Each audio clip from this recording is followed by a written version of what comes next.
ప్రియులారా, ప్రభువైన యేసుక్రీస్తు నామమున మీకు శుభములు. TWT తెలుగు జీవజలం కార్యక్రమానికి మిమ్మును ప్రేమపూర్వకంగా ఆహ్వానిస్తున్నాం.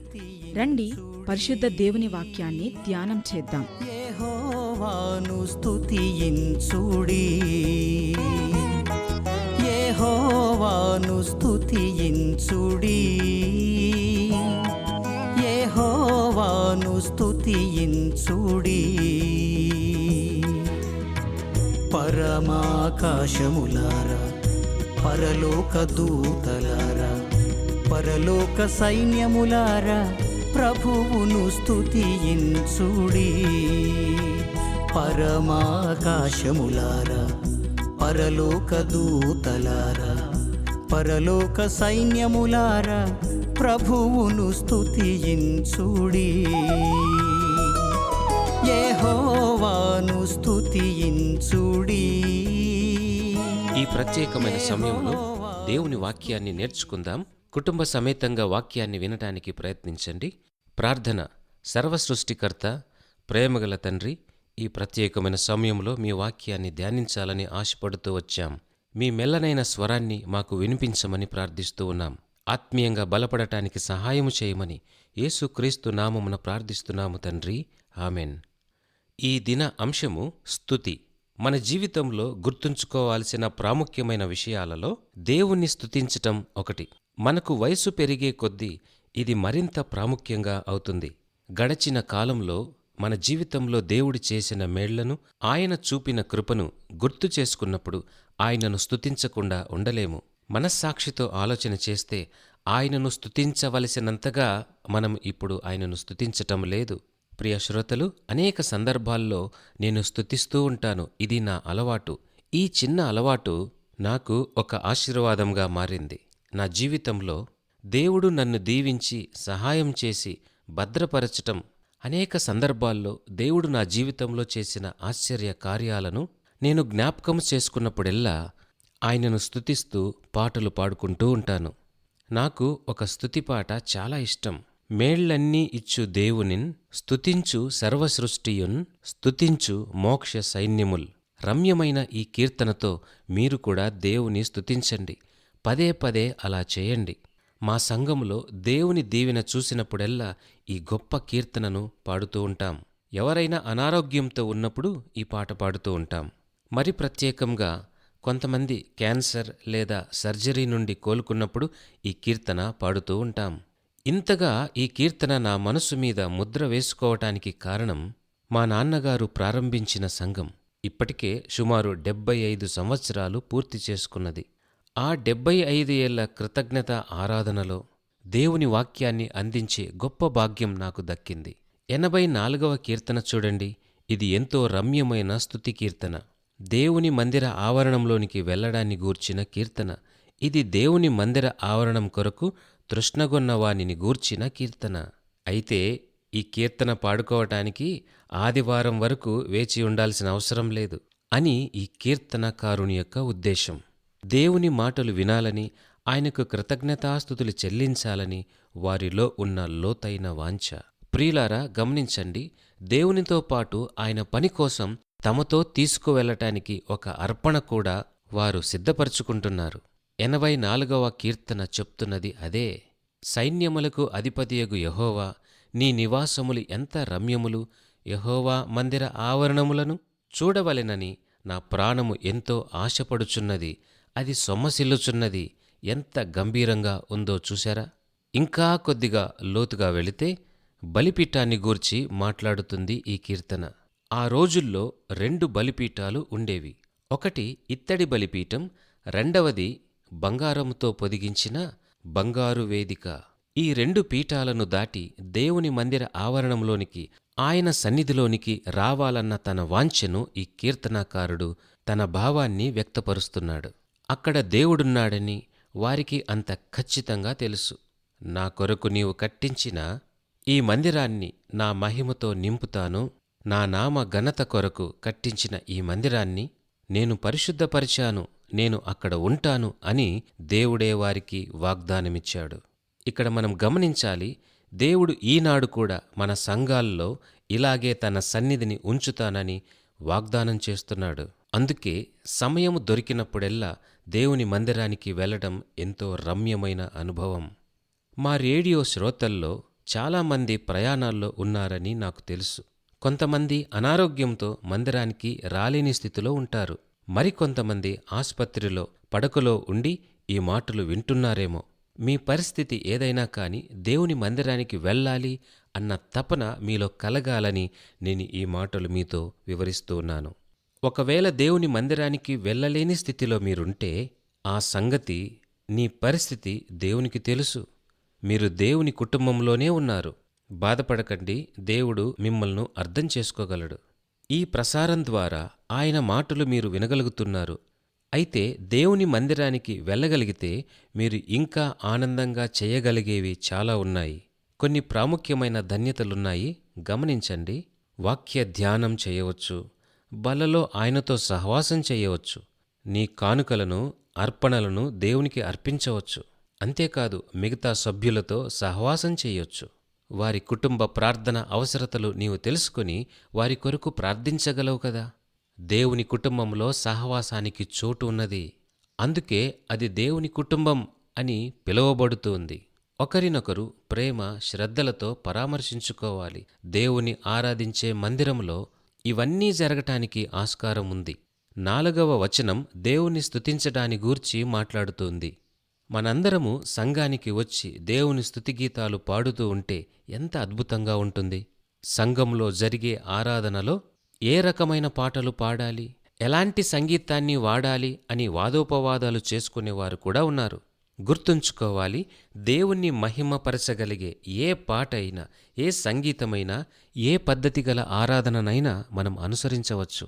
అయితే ఒక్క విషయం గుర్తుంచుకోవాలి, అది దేవుణ్ణి మహిమపరిచే రీతిగా ఉండాలి. ప్రాముఖ్యంగా దేవుణ్ణి మాత్రమే కనపరిచే రీతిగా ఉండాలి. అది సాంప్రదాయ సంగీతమా లేదా సమకాలిక సంగీతమా అన్న దాని గురించి ఎక్కువ ఆలోచన చేయాల్సిన అవసరం లేదు. ఆయనను సరిగ్గా మహిమపరచగలిగితే రెండూ మంచివే. పరిశుద్ధ లేఖనం గుర్తు చేస్తోంది, మీరు ఏమి చేసినా దేవుని మహిమ కోసం చెయ్యండి. కీర్తనల గ్రంథాన్ని పరిశీలిస్తే అందులో ఎన్నో రకాల వాయిద్య పరికరాలు ప్రస్తావించబడ్డాయి. దేవుణ్ణి మహిమపరచటానికి, ఆయనను స్తుతించటానికి మనకున్న అతి చక్కని సాధనం మన స్వరమే. మీరు సంగీతంలో ఉన్న శృతి ప్రకారం పాడలేకపోతున్నా పర్వాలేదు, కొన్ని పదాలు స్పష్టంగా మీరు పలుకలేకపోయినా పర్వాలేదు, దేవుని చెవుల్లో అది ఎంతో మధురమైన గానంగా ఉంటుంది. ఆయనకు కావలసింది నీ స్వరం కాదు, నీ మనస్సు. అందుకే మనస్ఫూర్తిగా ఆయనను ఆరాధించగలిగితే, ఆయనను పాడగలిగితే ఆయన తప్పకుండా నిన్ను మెచ్చుకుంటాడు. అదే ఆయనకు ఇష్టం. ఈ అనుభవం నేను మొట్టమొదటిసారిగా బెతెస్దా లూథరన్ హోంకు వెళ్ళినప్పుడు ఎదురైంది. అది ఒక మానసిక వికలాంగుల శరణాలయం. దానికి ఇప్పుడు వేరే వేరే పేర్లు పెడుతున్నారనుకోండి. అక్కడున్న వాళ్ళంతా 60 నుండి 70 ఏళ్ల మధ్యలో ఉన్నవారే. కాని వాళ్ళంతా 6-7 ఏళ్ల పిల్లల్లాంటి వాళ్లే. కాని వాళ్లల్లో ఏ ఒక్కరికి ప్రక్కవారితో శృతి కలపటం తెలియదు. దాదాపు 80 నుండి 100 మంది దాకా ఆ ఆరాధనలో పాల్గొంటారు. అయితే వాళ్ళంతా గొంతెత్తి గట్టిగా పాడుతూ ఉంటారు. రాగం శృతి కలవకపోయినా వాళ్ళంతా మనసారా దేవుని స్తుతిస్తూ ఉంటారు. దేవుడు అది చూచి, నా ప్రజలు ఎంత మనస్ఫూర్తిగా ఆరాధన చేస్తున్నారు అని ఆయన ఆనందిస్తాడు. ప్రియా శ్రోతలు, ఎలాంటి ఆరాధన క్రమాన్ని పాటిస్తున్నామని ఎక్కువగా ఆలోచన చేయాల్సిన అవసరమే లేదు. ఒక్కొక్క డినామినేషన్ వారు ఒక్కొక్కలాగా ఆరాధన క్రమాన్ని పాటిస్తారు లేదా పాడతారు. అందులో నష్టమేముంది? వారు మనస్ఫూర్తిగా దేవుని ఆరాధిస్తే చాలు. అదే ప్రాముఖ్యం. అందుకోసమే మనం సంఘానికి వెళ్ళాలి. 84వ కీర్తనలో ప్రస్తావించబడిన మరో విషయం చెబుతున్నాను వినండి. బాకా లోయ అని 6వ వచనంలో దీని గురించి ప్రస్తావించబడింది. దీని గురించి మనం ఎన్నో సందేశాలు ఇప్పటికే వినే ఉంటాం. వారమంతటిలో మన జీవితంలో ఎదురయ్యే సమస్యలు చాలా ఉండొచ్చు. అయినప్పటికీ మనం ఖచ్చితంగా సంఘానికి ఆరాధన చేయటానికి వెళ్ళాలి. దేవుని ఆలయానికి వెళ్లడంలో ఉన్న మరో గొప్ప ప్రయోజనం, మనము మన దుఃఖాలు, మన శ్రమలు, మన సమస్యలు మోసుకొని వచ్చి దేవుని పాదాల దగ్గర పడవేస్తాం. మరో చిన్న మాట, మందిరానికి రాకముందు కూడా ఆ పని చేయొచ్చు. అయితే మీ భారాన్ని మోసుకుంటూ మీరు తోటి క్రైస్తవుల మధ్యకు వెళ్ళినప్పుడు కలిసి ప్రార్థిస్తాము, కలిసి ప్రభువును ఆరాధిస్తాం. గుర్తుంచుకోండి, సరి అయిన పద్ధతిలో దేవుణ్ణి ఆరాధిస్తే నీకు కావలసిన ఆదరణ, నెమ్మది దేవుని దగ్గర ఖచ్చితంగా దొరుకుతుంది. అయితే మనం కూడా ఒకరినొకరము ఆదరించుకోగలం. మనం కృంగిపోయినప్పుడు ఎవరైనా మన కోసం పండ్లో భోజనమో తీసుకుని వచ్చి, మీ గురించి మేము ఆలోచిస్తున్నాము, మీకోసం ప్రార్థన చేస్తున్నాము, మీరు ధైర్యంగా ఉండండి అని ఒకవేళ ఎవరైనా మీతో అంటే అది ఎంత రమ్యంగా ఉంటుంది, ఎంత బాగుంటుంది, అది ఎంత గొప్ప ఆదరణ.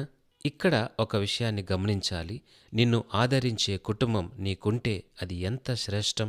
మరి యొక్క ప్రాముఖ్యమైన సత్యం, పరిపూర్ణమైన అవధులేలేని ఆదరణ మనకు దేవుని నుండి మాత్రమే కలుగుతుంది. తోటి మనుష్యులు, కుటుంబము అన్ని వేళలా మనతో ఉండలేరు, ప్రతిసారి మనల్ని ఆదరించలేరు. ఎవరికైనా మనతో అవసరం పడినప్పుడు మనం కూడా వారికి అందుబాటులో ఉండలేకపోవచ్చు. నిజంగానే సహాయం చేయాలని ఉన్నా కొన్నిసార్లు వీలు పడదు. అందుకే దేవుడు మన ఆదరణకు మూలం అని తెలుసుకోవటమే శ్రేష్టం. ఆయన ఎప్పుడూ మనకు అందుబాటులోనే ఉంటాడు. మనకు సహాయం చేయగల శక్తి, సామర్థ్యం ఆయనకున్నది. కనుకనే దేవుని దగ్గర నుండి ఈ వాగ్దానం వచ్చినప్పుడు ఆయన మీద ఆధారపడాలి అని నీవు తెలుసుకోవాలి. అదే 84వ కీర్తన 8వ వచనాన్ని చూడండి. దేవునితో మన అనుబంధం పెరుగుతున్నప్పుడు మనము ఆయనకు చెల్లించే స్తుతులు పెరగాలి. ఆయనను ఆరాధించాలి అనే తాపత్రయం మరెక్కువ కావాలి.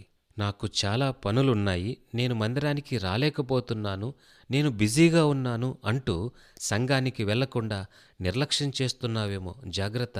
ఎన్నో దీవెనలు, ఆశీర్వాదాలు, నెమ్మది, సంతోషాన్ని కోల్పోతావు. అంతేకాదు, దేవునితో నీకున్న బంధాన్ని, ఆ అనుబంధాన్ని నీకు నీవే దూరపరుస్తూ ఉన్నావు. ఇప్పుడే మందిరానికి క్రమముగా వెళ్ళటానికి ఒక నిశ్చయతను కలిగి ఉండు. ఒక దృఢమైన నిర్ణయాన్ని తీసుకో. మొదటి 3-4 వారాలు నీకు క్రమశిక్షణ అవసరం. అయితే అతి త్వరలోనే దేవుని వాక్యం నీ హృదయాన్ని, నీ జీవితాన్ని స్వాధీనం చేసుకుంటుంది. అలా అలవర్చుకుంటే ఇంకెప్పుడు దేవుని సన్నిధి నుండి నీవు దూరం కాలేవు. ఈరోజు వర్తమానం ద్వారా నేను మేలు పొందాను, దేవుడు నన్ను ఆదరించాడు, ఇది నా జీవితానికి నెమ్మది, సమాధానాన్ని ఇస్తుంది, నాకు దీవెనకరంగా ఉంది అని నీవు అంటావు. అంతేకాదు, ఒక విలువైన మాట, నీ జీవితంలో కూడా నీకు నీవుగా నిజమైన దేవునిని ఆరాధించటంలో మనస్ఫూర్తిగా పాటలు పాడుతూ స్తుతిస్తూ ఉంటావు. ఇది నీకు ఎంత నెమ్మదిని, తృప్తిని ఇస్తుంది. అదే 84వ కీర్తన యొక్క సారాంశం. దేవుణ్ణి స్తుతించండి, ఆయన మంచితనాన్ని బట్టి ఆయనకు కృతజ్ఞత అర్పణలు చెల్లించండి. ఆయన అద్భుతమైన దేవుడు. అట్టి కృపను పరిశుద్ధాత్ముడు నీకు దయచేయునుగాక. ఆమెన్.